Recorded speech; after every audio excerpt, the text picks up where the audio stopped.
Um, I will be looking for um, I will be looking for an ability to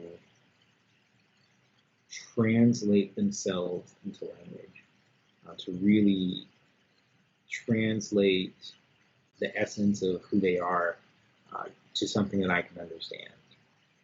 And I think that's hard for a lot of people, and lawyers, our trade is translating what is into what we want it to be. And hopefully I'll be looking at someone or some people who are translating who they are and who they want to be with, with Sherman and Sterling.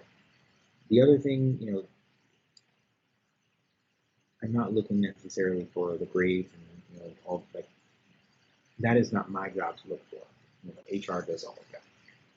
My job is to look for someone who is intellectually curious, who is ambitious, who is unafraid to step out into unknown territory, which big law is for most people, unless you have generations of people who've done it, is unknown territory for most of us.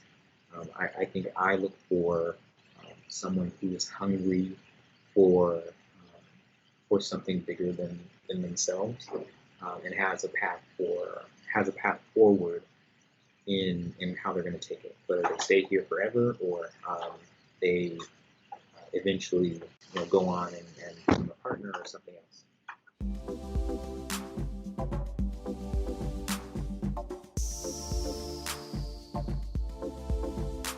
So the first interview for me was actually an BLSA job fair held here in New York at the New York Law School. That was held before OCI at American, and it was with an American alumni, Derek Locke, who's now a partner here at Sherman and Sterling, and the types of questions were started out basic. It started out with usual demographic information.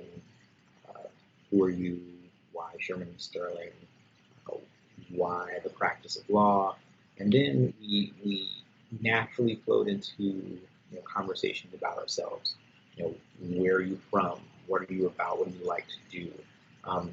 The questions really branch off in different ways depending on how the conversation goes. And I think this is kind of a good moment to say that there are certain stock questions they're going to ask you every time.